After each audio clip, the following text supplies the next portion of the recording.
TIL John Doyle was attacked by a great white shark while surfing off the coast of West Africa.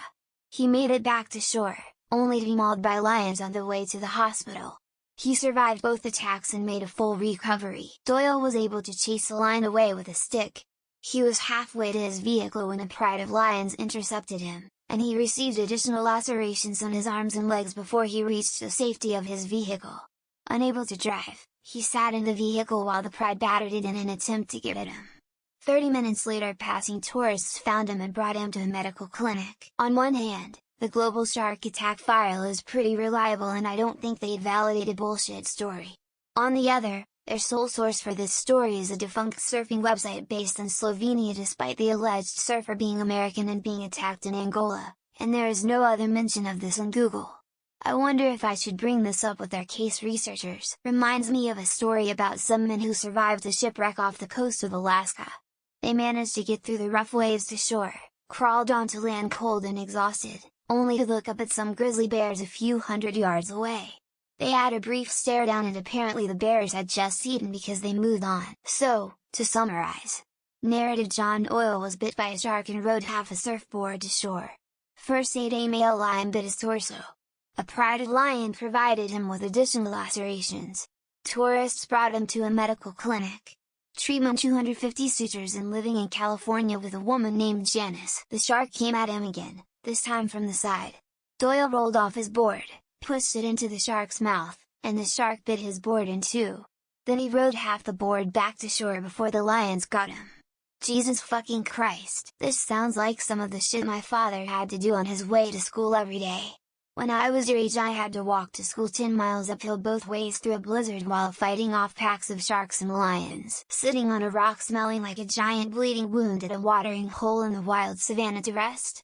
This isn't a coincidence, this guy just needs to make better decisions. And I heard Australia is the place where everything wants to kill you. Look at Africa out here putting numbers on the board. When they got out of the water, he said, could this day get any worse?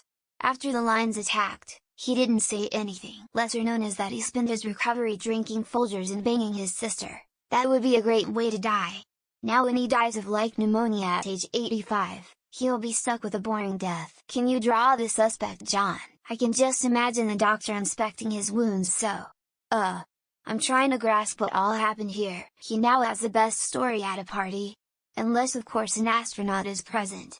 I drove on the moon. I'm going to be the guy who says, why is this the only link on the internet that talks about this? Uncle John, how did you get that scar 5 yo?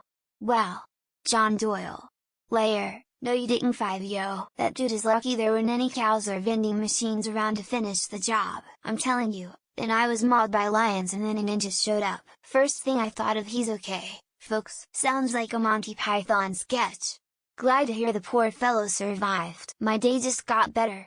Is there something wrong with that? Fake me. Mauled by lions? He was truly mauled, he wouldn't have survived. Thought this was going to be our fuck you in particular until I checked. This feels untrue. The tall tale also conveniently lacks witnesses. John Doyle is an outlier and should not be included in statistics. And that's when the CHUDS came at me. John Doyle later. Here's footage from the attack. Don't fuck with Africa. It will try to kill you at every chance. Man, it was simultaneously both his lucky and unlucky day. Thank God, I survived. Sounds like he trying to kill you. Simpsons did it. Then everyone in the hospital stood up and started clapping. We now present him with the John Doyle Award for not dying. He finally got home to be attacked by the neighbor's dog. Lions in my ambulance? It's more likely than you thought. Perhaps his tuna and catnip body spray was a bad idea. Imagine cutting a shark and a lion in the same day. Whenever I have a bad day, I'll think of this guy.